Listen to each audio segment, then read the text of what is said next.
dear students, I am going to tell you about the third change. This is the change of pronoun and this is very important as well as complicated also. Complicated क्यों कह रही हूँ? क्योंकि जो हमने इससे पहले दोनों चेंजेस करने सीखे हैं, चेंज ऑफ टेंस और चेंज ऑफ वर्ड्स, इनसे थोड़ा सा जो है डिफिकल्ट टू अंडरस्टैंड है. आपको थोड़ा सा ज़्यादा जो है कॉन्सेंट्रेट करना पड़ेगा, अलर्ट रहना पड़ेगा इसको समझने के लिए. इसीलिए मैंने आपको पहले ही बताया है कि चेंज ऑफ प्रोनाउन जो है वो थोड़ा सा डिफिकल्ट है, लेकिन अगर आप ध्यान से समझेंगे then it will be very easy for you. So let us start it. So let us know about the change of pronoun. Change of pronoun के बारे में आपको बताती हूँ स्टूडेंट. सबसे पहले देखिए, बहुत ही इजी सी एक टेबल है, यहाँ पर छोटी सी टेबल है. This is the SON 1 2 3. आप इसको जो है इस क्विक जो है इससे याद कर सकते हैं इसको कि SON सन 1 2 3. सो इस टेबल को जो है SON 1 2 3, क्या मीनिंग है इसका SON 1 2 3 का? देखिए, S means here subject, O means here object. मैंने शॉर्ट में लिखा है S means here subject, O means here object and N लिखा हुआ है. N means here no change. N means here no change. उसके बाद जो है मैंने यहाँ पर 1 2 3 लिखा है. इस 1 2 3 का मतलब क्या है? 1 means here first person, second means here 2 means क्या है यहाँ पर second person and 3 means here third person. So अब इसका क्या रेलिवेंस है? इस सबका क्या रेलिवेंस है? देखिए, ये जो SON 1 है, SON सन है, इसको जो है आप जो है किससे रिलेट करना है? आपको इसको रिपोर्टिंग वर्ब वाले पार्ट से रिलेट करना है. रिपोर्टिंग वर्ब वाला पार्ट मीन्स कि इन्वर्टेड कॉमा से आगे वाला जो पार्ट है, ही सैड टू मी. आपको ये जो आगे वाला पार्ट है जिसे हम रिपोर्टिंग वर्ब कहते हैं, सो आपको ये SON यानी कि सब्जेक्ट ऑब्जेक्ट, ये जो है कहाँ पर जो है देखना है? आपको फर्स्ट वाले पार्ट में देखना है. फिर जो है उसके बाद 1 2 3 वाले यानी कि first person second person third person वाले पार्ट को आपको जो है कहाँ पर देखना है? इसको आपको रिपोर्टेड स्पीच वाले पार्ट में देखना है. रिपोर्टेड स्पीच वाला पार्ट में फिर से बता रही हूँ कौन सा होता है कि इन्वर्टेड कॉमास के बीच में जो पार्ट लिखा हुआ है, this is the reported speech. ये जो है रिपोर्टेड स्पीच वाला पार्ट है. तो आपको जो है फर्स्ट पार्ट, सेकंड पार्ट और थर्ड पार्ट को आपको जो है पर्सन को जो है आपको इसी वाले पार्ट में देखना है. अब जो है कुछ स्टूडेंट्स ऐसे हैं जिनको ये नहीं पता है कि फर्स्ट पर्सन क्या होता है, सेकंड पर्सन क्या होता है, थर्ड पर्सन क्या होता है. तो उनको मैं जो है यहाँ पर एक्सप्लेन करूंगी और मैंने ये जो है टेबल बनाई है आपको जो है क्लियरली समझाने के लिए कि फर्स्ट पर्सन क्या होता है, सेकंड पर्सन क्या है और थर्ड पर्सन क्या है. कुछ स्टूडेंट्स हैं जिनको जो है first person, second person, third person में जो है डिफरेंस नहीं पता है. So they get confused. वो जो है कंफ्यूज हो जाते हैं. So let me just tell you. देखिए, फर्स्ट पर्सन क्या होता है, इसको याद रखने का मैं साथ में आपको ट्रिक भी बताऊंगी कि फर्स्ट पर्सन क्या होता है. देखिए, सबसे पहले कोई भी फायदे की बात होती है तो इंसान जो है अपने बारे में सोचता है. आप खुद के बारे में सोचता है तो खुद के लिए यानी कि मैं खुद के लिए क्या वर्ड यूज करती हूँ? आई. तो सबसे पहले फर्स्ट नंबर पे मैंने किसके बारे में सोचा? आई के बारे में सोचा. उसके बाद जो है मैं अपनी फैमिली के बारे में सोचूंगी और फैमिली में क्योंकि बहुत सारे मेंबर्स हैं तो फैमिली के लिए आई वर्ड यूज नहीं होगा. क्या वर्ड यूज करूंगी मैं? वी, हम. सो आई और वी दोनों ही रिलेटेड किससे हैं? फर्स्ट पर्सन से. कि कोई भी फायदे की बात होती है तो सबसे पहले हम अपने बारे में, अपनी फैमिली के बारे में सोचते हैं. सो आई और वी दोनों ही जो है फर्स्ट पर्सन कहलाते हैं. तो इससे आपको याद रहेगा. उसके बाद जो है जब सपोज आपको जो है अपने फायदे के बारे में जो है फिर आप सामने वाले के बारे में सोचते हैं यानी कि यू के बारे में सोचते हैं. सो यू जो है वो क्या है? सेकंड पर्सन है. फिर जब अपने सामने वाले के बारे में जो है सोच लिया, कोई भले की बात है, फिर आप जो है जो थर्ड पर्सन है यानी कि कोई और जो है उनके बारे में सोचते हैं. सपोज कोई गर्ल है, कोई बॉय है, कोई जो है नॉन लिविंग है, बर्ड है, एनिमल है, या फिर जो है प्लूरल यानी कि ही बहुत सारे हैं, शी बहुत सारे हैं, तो उनके बारे में सोचते हैं जिनके लिए जो है दे वर्ड यूज होता है. तो आप थर्ड नंबर पे उन सबके बारे में सोचते हैं. पहले खुद के बारे में, फिर सामने वाले यू के बारे में और फिर जो है थर्ड नंबर पे बाकियों के बारे में सोचते हैं. तो इसी तरह से आप याद रख सकते हैं कि फर्स्ट पर्सन क्या होता है, सेकंड पर्सन क्या होता है, थर्ड पर्सन क्या होता है. तो फर्स्ट पर्सन में वर्ड्स आते हैं आई और वी. सेकंड पर्सन में वर्ड आते हैं यू. देखिए, यू मैंने यहाँ पर 2 बार क्यों लिखा है? क्योंकि यू एक ऐसा वर्ड है जो सिंगुलर के लिए भी यू है और प्लूरल के लिए भी यू है. तो यहाँ पर यू मैंने यूज किया है सिंगुलर के लिए और यू यहाँ पर मैंने यूज किया है प्लूरल के लिए।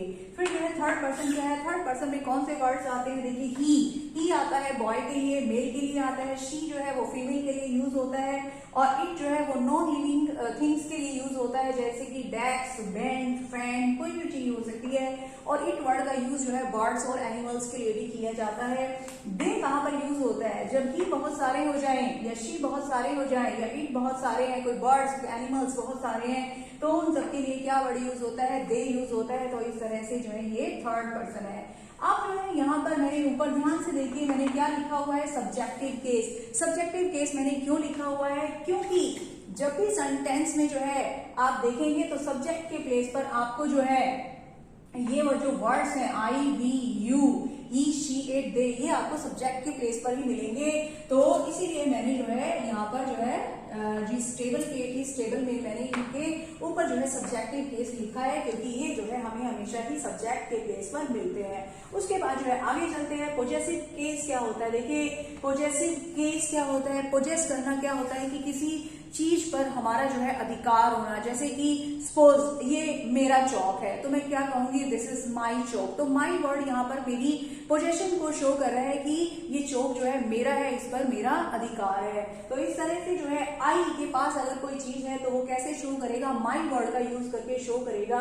और मैंने यहाँ पर साथ में एडजेक्टिव भी लिख दिया है, क्योंकि this is my Chowk. Chowk word क्या है, नाउन है और चौक वर्ड से पहले माई वर्ड यूज हो रहा है और नाउन से पहले जब माई वर्ड यूज होगा तो वो जो है पोजेसिव एडजेक्टिव कहलाएगा, क्योंकि नाउन से पहले लग रहा है इसलिए एडजेक्टिव है। तो यहाँ पर जो है आई के लिए जो है पोजेसिव एडजेक्टिव क्या है, माई है।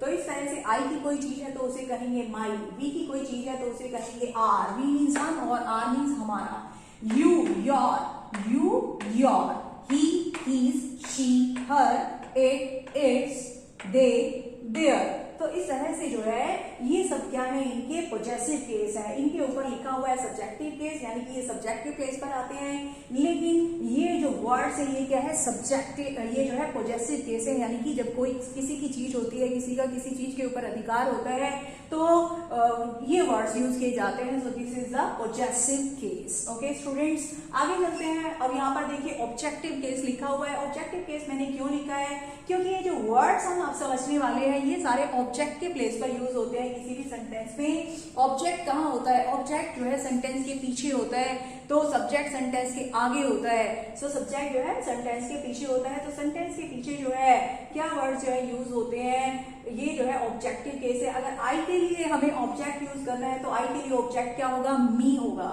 वी के लिए ऑब्जेक्ट है अस। ओके, यू के लिए देखिए सब्जेक्ट के प्लेस पर भी यू है और ऑब्जेक्ट के प्लेस पर भी यू है। ये बड़ा ही इंटरेस्टिंग वर्ड है कि सब्जेक्ट के प्लेस पर भी यू रहेगा और ऑब्जेक्ट के प्लेस पर भी यू रहेगा। जैसे कि you love me, I love you. So you ही जो है सब्जेक्ट के प्लेस पर भी यूज हो रहा है और यू ही जो है ऑब्जेक्ट के प्लेस पर यूज हो रहा है। उसके बाद जो है हम ही के ऑब्जेक्टिव केस की बात करते हैं। ही का ऑब्जेक्टिव केस क्या है, हिम। शी का ऑब्जेक्टिव केस है हर। इट का ऑब्जेक्टिव केस भी इट ही है। जैसे यू के लिए ऑब्जेक्टिव केस यू है, ऐसे ही जो है इट के लिए भी जो है ऑब्जेक्टिव केस क्या है, इट ही है। दे के लिए ऑब्जेक्टिव केस क्या होता है, देम। ओके स्टूडेंट्स, तो ये सभी वर्ड्स जो है सब्जेक्टिव केस में है, ये सभी वर्ड्स जो है पोजेसिव केस में है और ये सभी वर्ड्स जो है वो ऑब्जेक्टिव केस में है। ओके, सो आगे चलते हैं पोजेसिव प्रोनाउन। अब ये देखिए यहाँ पर मैंने लिखा हुआ है पोजेसिव एडजेक्टिव और यहाँ पर मैं लिख रही हूँ पोजेसिव प्रोनाउन। दोनों में डिफरेंस क्या है, पोजेसिव प्रोनाउन क्या होता है, प्रोनाउन क्या होता है, जो वर्ड नाउन के बदले यूज होता है, दैट इज द प्रोनाउन। जैसे कि ये चौक मेरा है तो इस बात को कहने के लिए मैं दो तरह के सेंटेंस यूज कर सकती हूँ। जैसे कि मैं कहूँ दिस इज माई चौक। सो यहाँ पर जो है माई वर्ड जो है चौक से पहले आ रहा है तो वहां पर वो पोजेसिव एडजेक्टिव का काम कर रहा है, तो नाउन से पहले आ रहा है इसलिए एडजेक्टिव है। और मैं ये भी कह सकती हूँ दिस चौक इज माइन। तो यहाँ पर माइन वर्ड जो है सेंटेंस के एंड में आ रहा है और माइन वर्ड जो है उसके अंदर दो वर्ड छिपे हुए हैं, माई चॉक। अब मैं अगर ये कहूं this chalk is my chalk, तो ये बहुत ही अब्सर्ड लगेगा, बहुत ही ऑकवर्ड लगेगा। इसीलिए यहाँ पर जो है माई चॉक वर्ड को रिपीट करने की बजाय जो है क्या कहा जा रहा है, दिस चॉक इज माइन। तो माइन वर्ड जब यूज होगा तो वो जो है पोजेसिव प्रोनाउन कहलाएगा। वो पोजेसिव प्रोनाउन क्यों कहला रहा है, क्योंकि सेंटेंस के स्टार्टिंग में नाउन पहले ही आ चुका है, this chalk is mine. So mine word जो है वो नाउन के बदले यूज हो रहा है, इसीलिए हम उसे कहते हैं पोजेसिव प्रोनाउन है। सो आई का जो है पोजेसिव प्रोनाउन क्या होता है, माइन। मीनिंग वही है इसका भी सेम, जैसे माई मीन्स होता है मेरा, मेरी, मेरे, ऐसे ही जो है माइन मीन्स भी मेरा, मेरी, मेरे ही है, लेकिन दोनों के यूज में जो है डिफरेंस है। सो माइन क्या है, पोजेसिव एडजेक्टिव है, और माइन क्या है, पोजेसिव प्रोनाउन है। सो आई के लिए पोजेसिव प्रोनाउन है माइन, वी के लिए है आर्स, यू के लिए है योर्स। फिर से यू अगर प्लूरल है उसके लिए भी योर्स है, ही के लिए हीज, शी के लिए हर्स, इट के लिए इट्स, दे के लिए theirs. So these are the possessive pronouns. Okay, students. उसके बाद जो है जो next है, this is the reflexive case. This is the reflexive case. So reflexive case में जो है क्या है, रिफ्लेक्सिव केस में जो है सेल्फ वाले वर्ड्स आ जाते हैं। सो जैसे कि आई के लिए जो है, जैसे मैं कहूँ ये काम मैंने खुद किया है, I have done this work my self, तो थोड़ा सा इम्फेसाइज करके कहने के लिए किसी बात पर जो है जब हम जो है जोर लगाकर इम्फेसाइज करके कहते हैं तब ये सेल्फ वाले वर्ड्स यूज होते हैं, इन्हें हम कहते हैं रिफ्लेक्सिव केस। तो आई का जो है रिफ्लेक्सिव केस क्या है, माई सेल्फ। वी के लिए क्या हुआ, आर सेल्व्स। अब यहाँ पर थोड़ा सा डिफरेंस देखिए आप, यहाँ पर मैं क्योंकि सिंगुलर थी इसलिए सेल्फ लगा है, तो सेल्फ का प्लूरल क्या होता है, सेल्व्स। वी जो है एक प्लूरल वर्ड है, वी जो है एक प्लूरल वर्ड है, इसलिए यहाँ पर हमने सेल्फ यूज नहीं किया है, सेल्व्स यूज किया है। ओके स्टूडेंट्स, सो वी का जो है रिफ्लेक्सिव केस क्या है, आर सेल्व्स। ऐसे ही जो है यू का रिफ्लेक्सिव केस, यू जो है जब सिंगुलर के लिए यूज होता है तो उसके लिए रिफ्लेक्सिव केस होगा योर सेल्फ, लेकिन यू जब प्लूरल के लिए यूज हो रहा है तो उसका रिफ्लेक्सिव केस क्या हो जाएगा, योर सेल्व्स। ऐसे ही के लिए रिफ्लेक्सिव केस है हिमसेल्फ, शी के लिए जो है हरसेल्फ, इट के लिए इटसेल्फ है, और दे के लिए जो है देमसेल्व्स है। सो आई होप कि आपको ये टेबल जो है अच्छे से समझ में आ गई होगी।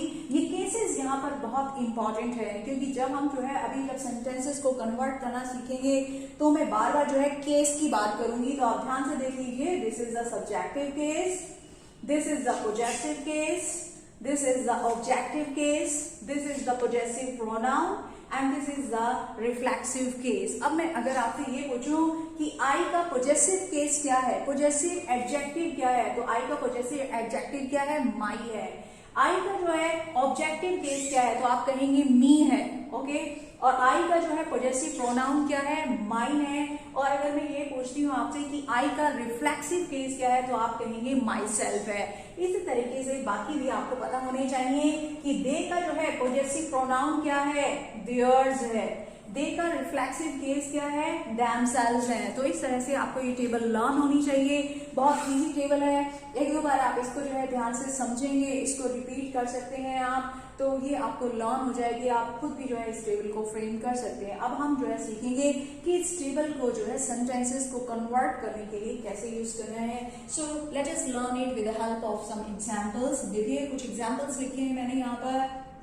अब हम जो है इस टेबल को और इस टेबल को जो है यूटिलाइज करेंगे और सेंटेंसेस को कन्वर्ट करेंगे। सो ध्यान से देखिए students, he said to me, I will go to school myself today. This is a sentence. He said to me, I will go to school myself today. अब जो है इस सेंटेंस को आप जो है समझिए कि इन्वर्टेड कॉमास से पहले वाला पार्ट क्या है, रिपोर्टिंग वर्ब है। इन्वर्टेड कॉमास के बाद वाला पार्ट क्या है, रिपोर्टेड स्पीच है। अब मैं इसको चेंज करना सिखाती हूँ आपसे, जरा ध्यान से देखिए। ही को हमने सेम ही लिखा, सैड टू को हमने जो है टोल्ड में कन्वर्ट कर दिया, मी जो है मी रहेगा, और इन्वर्टेड कॉमास को हमने जो है दैट में चेंज कर दिया है। अब देखिए आई, आई क्या है, अभी आपने इस टेबल में जो है मेरे साथ समझा है कि आई क्या है, ये जो है फर्स्ट पर्सन है। आई क्या है, फर्स्ट पर्सन है। सो यहाँ पर लिखा हुआ है देखिए इस टेबल में कि जो फर्स्ट पर्सन होगा तो वो जो है किससे चेंज होगा, आई के फर्स्ट के ऊपर जो है यहाँ पर क्या लिखा हुआ है, S. S mean subject. Subject कहाँ है ये सब्जेक्ट, मैंने आपको बताया था कि सब्जेक्ट, ऑब्जेक्ट और एन को कहाँ पर देखना है, आपको रिपोर्टिंग वर्ब वाले पार्ट में देखना है। तो रिपोर्टेड स्पीच वाले पार्ट में जब मैं पहुंची तो मैंने देखा कि आई क्या है, वो फर्स्ट पर्सन है। अब मुझे आई को चेंज करना है, तो आई जो है यानी कि फर्स्ट पर्सन किससे चेंज होगा, सब्जेक्ट से चेंज होगा। और ये सब्जेक्ट मुझे कहाँ मिलेगा, वो मुझे रिपोर्टिंग वर्ब वाले पार्ट में मिलेगा। तो ये आई जो है चेंज होने के लिए जो है कहाँ आ गया है, रिपोर्टिंग वर्ब वाले पार्ट के सब्जेक्ट में आ गया है। मैंने आपको स्टार्टिंग में बताया था इस वाले पार्ट के बारे में कि यहाँ पर ही क्या है, सब्जेक्ट है, सैड टू क्या है, वर्ब है, और मी क्या है, ऑब्जेक्ट है। तो फर्स्ट पर्सन जो है चेंज होने के लिए सब्जेक्ट के पास गया, सब्जेक्ट किसका, रिपोर्टिंग वर्ब का। तो आई चेंज होने के लिए किसके पास आ गया है, ही के पास आ गया है। तो आई जो है किससे चेंज हो जाएगा, ही से। तो मैं क्या करूंगी, आई के प्लेस पर जो है ही लिख दूंगी। Very simple students, you just have to concentrate. तो आई के बदले मैंने ही लिख दिया। उसके बाद आगे चलते हैं, विल है। विल को किसमें चेंज करते हैं, मैंने आपको change of words, change of tense में बताया था कि विल जो है किसमें चेंज होगा, वुड में चेंज होगा। सो वेरी सिंपल, तो विल को हमने चेंज कर दिया वुड में। विल के साथ भी फर्स्ट फॉर्म आती है और वुड के साथ भी फर्स्ट फॉर्म आती है, तो वो ही रहेगा। टू स्कूल, टू स्कूल भी सेम ही रहेगा। अब ये देखिए माई सेल्फ। माई सेल्फ जो है ये किससे रिलेटेड है, ये फर्स्ट पर्सन से रिलेटेड है, यानी कि ये जो है ये जितने सारे वर्ड्स हैं ये सब जो है फर्स्ट पर्सन के हैं। सो फर्स्ट पर्सन है माई सेल्फ। तो माई सेल्फ यानी कि फर्स्ट पर्सन। फिर से हम देखते हैं इधर कि फर्स्ट पर्सन को चेंज करेंगे हम, किससे चेंज करेंगे, सब्जेक्ट से चेंज करेंगे। और सब्जेक्ट कहाँ देखना है हमें, रिपोर्टिंग वर्ब वाले पार्ट में। यानी कि जब यहाँ पर हमें प्रोनाउंस को चेंज करना है तो वो चेंज होने के लिए आगे वाले पार्ट के पास जाते हैं। तो माई सेल्फ फर्स्ट पर्सन है, तो चेंज होने के लिए किसके पास आ गया, ये सब्जेक्ट के पास आ गया। अब आप देखेंगे कि माई सेल्फ जो है वो कौन सा केस है, रिफ्लेक्सिव केस है। ये देखिए यहाँ पर लिखा हुआ है कि माई सेल्फ जो है कौन सा केस है, रिफ्लेक्सिव केस है। और जिस वर्ड के पास ये चेंज होने के लिए आया है वो ही है। और ही को हम देख रहे हैं कि ही जो है वो कौन से केस में है, सब्जेक्टिव केस में है। अब ध्यान से समझना स्टूडेंट्स, हमें क्या करना है कि जिस केस में माई सेल्फ है उसी केस में हमें ही को कन्वर्ट करना है। यानी कि ही जो है वो सब्जेक्टिव केस में है, तो ही का हमें कौन सा केस चाहिए, जो केस इसका है। तो इसका कौन सा केस है, रिफ्लेक्सिव केस है। तो ही का भी हमें क्या चाहिए, रिफ्लेक्सिव केस चाहिए। तो ही का जो है रिफ्लेक्सिव केस आप यहाँ पर इजीली देख सकते हैं, हिमसेल्फ। तो इस तरह से माई सेल्फ को जो है हमने किसमें कन्वर्ट कर दिया, हिमसेल्फ में। ओके, सो माई सेल्फ जो है किसमें जो है चेंज हो गया, हिमसेल्फ में। तो हमें क्या करना है, जिस केस में हमारा ये वाला प्रोनाउन होगा तो उसी केस में हमें जो है सेकंड वाले को चेंज करना है जिसके पास वो चेंज होने के लिए जा रहा है। तो केस चेंज करना बहुत इंपॉर्टेंट है, वो आप जो है with the help of this table कर सकते हैं। सो आपको जो है एक दो बार टेबल की तरफ देखना पड़ेगा, उसके बाद आपको जो है खुद ही लर्न हो जाएगा कि केस को कैसे चेंज करते हैं। सो माई सेल्फ जो है किसमें चेंज हो गया, हिमसेल्फ में चेंज हो गया, क्योंकि ही का जो है जो रिफ्लेक्सिव केस था वो क्या था, हिमसेल्फ था। उसके बाद नेक्स्ट वर्ड है टुडे। टुडे मैंने आपको बताया था कुछ चेंज ऑफ वर्ड्स होते हैं जो मैंने आपको लिखवाए थे। तो टुडे जो है चेंज होता है दैट डे में, तो टुडे को हमने चेंज कर दिया दैट डे में। सो इस तरह से हमारा सेंटेंस चेंज हो गया। देखिए students, he said to me I will go to school myself today. तो इसको हमने कैसे चेंज किया, ही सेड टू को टोल्ड में चेंज किया, मी कॉमर्स को हटा के दैट लगाया, आई को चेंज किया, फर्स्ट पर्सन को चेंज किया सब्जेक्ट से।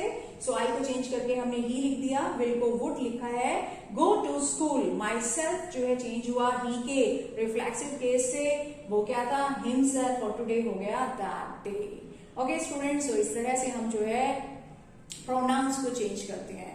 अब आपको थोड़ा सा और एक्सप्लेन करने के लिए मैं एक और एग्जाम्पल से इसको एक्सप्लेन करूंगी। देखिए फिर से जो है ध्यान से देखिए आप, अगर जिन स्टूडेंट्स को अब समझ में नहीं आया है तो उनको अब इस एग्जाम्पल से क्लियर हो जाएगा। देखिए, I said to him you have taken your turn. So अब इस सेंटेंस को ध्यान से देखिए, आगे वाला पार्ट क्या है, रिपोर्टिंग वर्ब वाला पार्ट है, और पीछे वाला पार्ट क्या है, रिपोर्टेड स्पीच वाला जो है पार्ट है। सो आई का आई लिख दिया मैंने यहाँ पर, सैड टू को टोल्ड में चेंज किया है, और हिम जो है वो हिम ही रहेगा, और इन्वर्टेड कोमास को मैंने दैट में चेंज कर दिया है। यू, अब आप यू को देखिए, मैंने अभी अभी आपको इस टेबल में एक्सप्लेन किया है कि यू जो है वो कौन सा पर्सन है, सेकंड पर्सन है। ओके, अब इस टेबल पर आइए, सेकंड पर्सन, फर्स्ट पर्सन तो चेंज हुआ था सब्जेक्ट से, सेकंड पर्सन चेंज होगा ऑब्जेक्ट से, और ऑब्जेक्ट कौन से पार्ट के ऑब्जेक्ट से, रिपोर्टिंग वर्ब, यानी कि आगे आ जाएंगे। सो हम जो है यू को चेंज करने के लिए ऑब्जेक्ट के पास आ जाएंगे, और ऑब्जेक्ट क्या है, सब्जेक्ट आगे होता है, ऑब्जेक्ट पीछे होता है। सो यू चेंज होने के लिए आ गया है हिम के पास। अब ये चेंज होने के लिए तो आ गया है, लेकिन प्रॉब्लम अब यहाँ पर ये है कि इसका केस अलग है और इसका केस अलग है। केस, कौन सा केस की बात कर रही हूँ मैं स्टूडेंट्स, मैं इन केसेस की बात कर रही हूँ, सब्जेक्टिव, पॉजेसिव, ऑब्जेक्टिव केस, इनकी बात कर रही हूँ। सो यहाँ पर यू देखिए, अगर हम इस वाले पार्ट को बिल्कुल भूल जाएं और हम देखते हैं कि रिपोर्टेड स्पीच में इन्वर्टेड कोमास के बीच में जो सेंटेंस लिखा हुआ है, ये अपने आप में ही एक इंडिपेंडेंट सेंटेंस है। तो जब कोई सेंटेंस स्टार्ट होता है तो उसमें सबसे स्टार्टिंग में क्या है, सब्जेक्ट है। तो यू जो है इट मीन्स कि कौन से जो है केस में है, ये सब्जेक्टिव केस में है। तो यू यहाँ पर कौन से केस में है, सब्जेक्टिव केस में है। लेकिन हिम जो है जिसके पास ये चेंज होने के लिए आया है, वो कौन से केस में है, वो तो ऑब्जेक्टिव प्लेस पर है, इसलिए वो ऑब्जेक्टिव केस में है। तो हम क्या करेंगे, जो यू का केस है हमें हिम जो है उसी केस में चाहिए, यानी कि यू जो है वो सब्जेक्टिव केस में है, तो हिम भी हमें जो है सब्जेक्टिव केस में ही चाहिए। अब हिम कहाँ है इस टेबल में ढूंढते हैं, हिम जो है यहाँ पर जो है ऑब्जेक्टिव केस में है, तो हमें उसका सब्जेक्टिव केस चाहिए। तो हम जो है सब्जेक्टिव केस कहाँ है, सबसे आगे है, तो हम जो है सबसे आगे आ जाते हैं। तो सबसे आगे ही लिखा हुआ है, यानी कि हिम का सब्जेक्टिव केस क्या है, ही है। तो इस तरह से जो है यू किसमें चेंज हो जाएगा, ही में चेंज होगा। ओके, सो हिम का सब्जेक्टिव केस क्या है, ही है, इसलिए हमने यू के बदले क्या लिख दिया यहाँ पर, ही। उसके बाद हम जो है टेंस चेंज करेंगे। देखिए यहाँ पर हेल्पिंग वर्ब है, हैव टेकन, उसके साथ थर्ड फॉर्म ऑफ वर्ब दी हुई है। मैंने आपको चेंज ऑफ टेंस भी बताया था कि हैज, हैव जो है वो किस में चेंज होंगे, हैड में चेंज होंगे। तो हैव जो है वो हैड में चेंज हो गया है, थर्ड फॉर्म से थर्ड फॉर्म रहेगी योर। अब देखिए यहाँ पे ध्यान से, योर ये जो है कौन सा जो है पर्सन है, this is the second person. Second person किससे चेंज होगा, ऑब्जेक्ट से। तो फिर जो है योर जो है ऑब्जेक्ट के पास जो है आ जाएगा चेंज होने के लिए, और ऑब्जेक्ट क्या है यहाँ पर, हिम है। अब जो है इसके पास आ गया चेंज होने के लिए, लेकिन हमें क्या देखना है, केस देखना है। योर जो है वो कौन सा केस है, अब ये देखिए योर जो है वो पॉजेसिव एडजेक्टिव है, तो हमें जो है हिम का भी क्या चाहिए, पॉजेसिव एडजेक्टिव चाहिए। अब जो है हिम का जो है पॉजेसिव एडजेक्टिव क्या है, हीज। तो यहाँ पर जो है योर किसमें चेंज हो जाएगा, हीज में चेंज हो जाएगा। टर्न, वर्ड टर्न ही रहेगा। तो इस तरह से सेंटेंस क्या हो गया, I said to him you have taken your turn. तो इसका सेंटेंस कैसे चेंज हो गया, I told him that he had taken his turn. So I hope students कि आपको समझ में आया होगा कि फर्स्ट पर्सन को कैसे सब्जेक्ट से चेंज करते हैं, कैसे केस चेंज करते हैं, सेकंड पर्सन को कैसे चेंज करते हैं और कैसे उनका केस चेंज करते हैं। अब हम जो है थोड़ा सा जो है समझने के लिए थर्ड पर्सन को कैसे चेंज करेंगे। मैंने लिखा हुआ है देखिए, थर्ड पर्सन नो चेंज, यानी कि थर्ड पर्सन तो चेंज ही नहीं होगा। फिर भी एक एग्जांपल से इसको समझते हैं। Look at this example students, I said to them she will do her work herself. This is the example. अब हमें इसको चेंज करना है। आई जो है आई रहेगा, सेड टू जो है वो टोल्ड में कन्वर्ट हो गया है, देम देम रहा, और इन्वर्टेड कोमास को चेंज करके मैंने दैट कर दिया। अब मुझे जो है शी को चेंज करना है। अब शी क्या है, शी जो है थर्ड पर्सन है, और थर्ड पर्सन के लिए क्या लिखा हुआ है, नो चेंज। इट मीन्स जो है शी जो है वो शी ही रहेगा, उसको चेंज करने की जरूरत ही नहीं है। उसके बाद जो है विल किसमें चेंज होगा, वुड में, क्योंकि विल जो है वुड में चेंज होगा। This is the change of tense, हमें करना पड़ेगा। डू से डू ही रहेगा। फिर देखिए हर आ गया, हर फिर से जो है एक प्रोनाउन है, तो प्रोनाउन को चेंज करने के लिए अब हम सोचेंगे कि हर को किस में चेंज करें, लेकिन हमें ये बात ध्यान में रखनी है कि हर क्या है, this is the third person and third person no change. It means हमें हर को चेंज करने की जरूरत नहीं है, हमारा हर जो है वो हर ही रहेगा। वर्क सेम, और हर सेल्फ, अब हम सोचेंगे हर सेल्फ को चेंज करें, लेकिन हर सेल्फ जो है वो क्या है, अरे ये तो थर्ड पर्सन है, ये चेंज नहीं होगा। So third person no change, तो हमें हर सेल्फ को कहीं ले जाने की जरूरत नहीं है, because this is the third person. So her self जो है वो हर सेल्फ ही रहेगा। सो जिन स्टूडेंट्स ने ध्यान से जो है इसको समझा है, उन्हें आई होप कि ये जो रूल है चेंज ऑफ प्रोनाउन का, ये क्लियरली समझ में आ गया होगा। Now those students who have not got it, जिनको समझ में नहीं आया है, I request them to go through the video again and understand it. आपको जरूर समझ में आएगा। Okay students, if you like the explanation then please like this video. Thank you.